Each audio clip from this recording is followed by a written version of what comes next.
Peggy 16.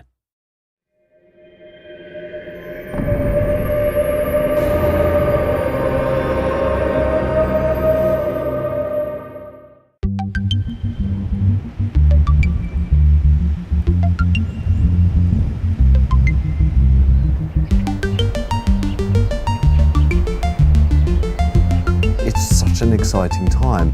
And you know why it's so exciting? It's because we're actually changing Fable 3.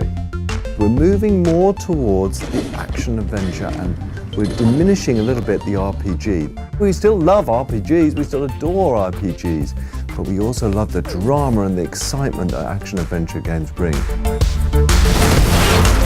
We've got a completely new GUI system. I know this sounds boring, but those two-dimensional lists that role-playing games have, I hate. The GUI is new for Fable 3 in that it's going to be 3D and interactive in a very 3D environment. So you'll be able to walk through the GUI and treat it as if it's just another part of the Fable world. Here's a level that's had a little bit of polish put into it with nice buildings which pop up to show you that you can have a little look at them.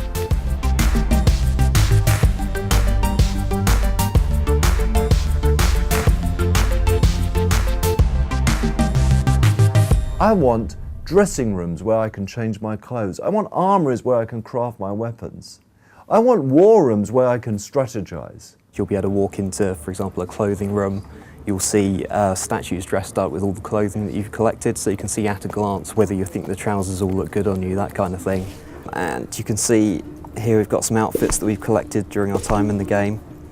You'll be able to scroll through your different outfits to see what you've collected. And then just in real time I can just have a quick run around, see if I like it. One of the things about Fable is the humour. You know, people have said, it's a British humour, it's a bit like Monty Python. So we were inspired by that, and so we went out there and we got the most iconic Monty Python character ever. John Cleese is one of the major players in Fable 3. Okay. Now I've got some strange man in here who's moving around. I played Jasper, who is the butler at the Royal Palace, and he was originally butler to the king who's gone all wrong, the naughty one. And now he is the great and faithful and loyal attendant on the young fellow who's going to become the hero, or the young girl who's going to become the heroine. The bottom half of your chicken suit has arrived, and I've prepared it for you. Yes, this is exactly the sort of future I imagined for myself when I got into butling. He's a little formal because he's an old-fashioned British-style butler, but the warmth and the emotional identification with the hero or heroine is very strong. Ah, a new mask. You'd be completely anonymous wearing this on your face. Wear it anywhere else on your person, I expect you would achieve exactly the opposite effect. Your butler will be very unique to you. He's recording more lines than almost anyone else in the cast because of that. After that, you are to continue your combat training with Sir Walter. You start Fable 3, it's kind of like you started Fable 1 and Fable 2. You start fairly powerless, and what you've got to do is you've got to bring together followers to overthrow this tyrant king. On your journey to overthrowing that king, you're going to make people promises. And I love the relevance to today, because what you'll find is the promises you make are going to have to be fulfilled. But just like presidents and prime ministers in today's world, it's so hard to keep those promises. The trouble with most leaders is that ultimately they just want to be in charge.